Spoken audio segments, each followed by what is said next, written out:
Bonsoir à tous et bienvenue sur ma chaîne Covid Désiré. Aujourd'hui, nous allons introduire les liaisons de données bidirectionnelles.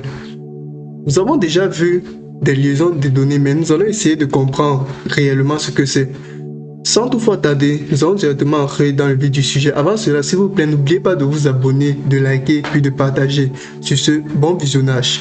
Nous voilà de retour sur notre projet. Comme on peut bien le remarquer. Ce que nous allons faire aujourd'hui, nous allons essayer de comprendre réellement les liaisons de données bidirectionnelles. Donc ici, nous voilà dans notre projet. Nous voilà sur notre projet. Et ici, nous avons utilisé, rappelez-vous, on a vu dans la dernière notion les on submit. Ce qu'on va faire aujourd'hui, nous allons essayer maintenant de rendre le contenu vide. Regardez ici. Lorsqu'on remplit les informations, toutes nos informations, tout ceci, et on valide, on observe en fait que lorsqu'on regarde sur inspecter, les données sont envoyées. Comme vous pouvez le remarquer ici, quand je clique sur envoyer, les données sont envoyées, mais les informations sur notre forme restent. Donc on va essayer de retirer cela. Pour effectuer, en fait, nous allons venir sur notre Visual Studio.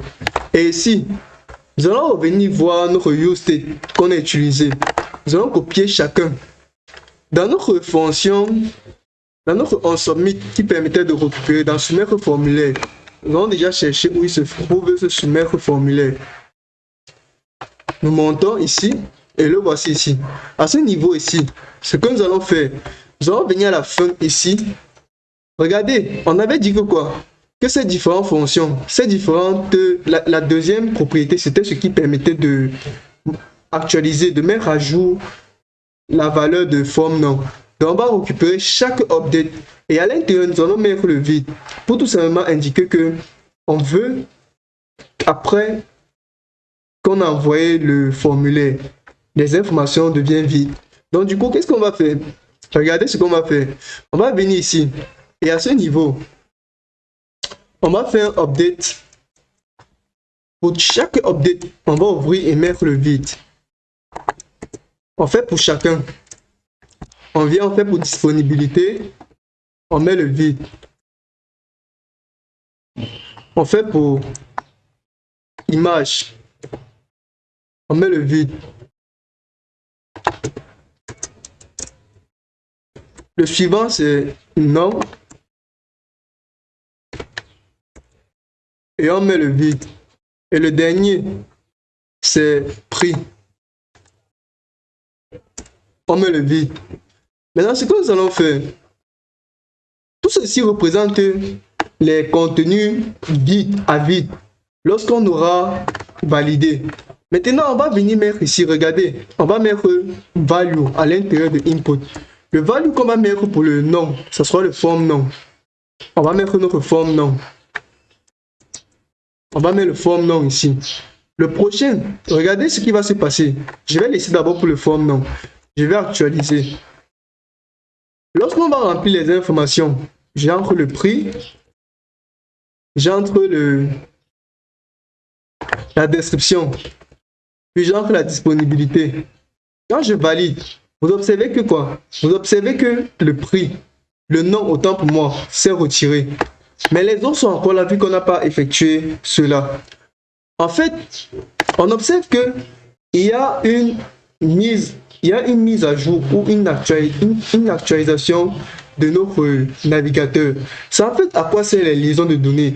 De faire en sorte que l'utilisateur peut travailler de façon fluide sur son navigateur sans interruption. Et on observe ici que on utilise le useState de part et d'autre lorsqu'il est rempli avec une valeur jusqu'à lorsqu'il est vidé. Si on utilisait des variables, ça ne devait pas se produire parce que les variables ne s'actualisent pas. Lorsqu'il y a des nouvelles données, ils ne s'actualisent pas. C'est ça le réel problème avec la déclaration directe des variables. Et on avait parlé de cela dans les notions précédentes, que ce n'était pas approprié. C'était inapproprié, donc on ne pouvait pas. Donc ici maintenant, on va faire pour tout le reste. Ici, on a On va revenir sur notre soumet formulaire. Ici, sur notre return, on va faire ce qu'on a fait ici pour tout le reste. Donc, nous allons venir mettre value ici. Et à value ici, on va dire forme prix. Parce qu'ici, c'est le prix. Le prochain, c'est forme. On va mettre value. Et c'est forme description. Le prochain, c'est, on va mettre value. Et c'est forme disponibilité. Le prochain ici, on va mettre value. Et c'est forme image. Ok. Je crois qu'on a terminé. Et lorsqu'on vient sur notre navigateur, lorsqu'on lance, on valide, on choisit une image. Et lorsqu'on clique sur valider, regardez ce qu'on obtient. Voici les différentes informations qu'on obtient. Ici, c'est true. Et on observe que tout le contenu a été vidé. C'était tout pour cette notion. S'il te plaît, n'oublie pas de t'abonner, de liker, puis de partager. Sur ce, peace out.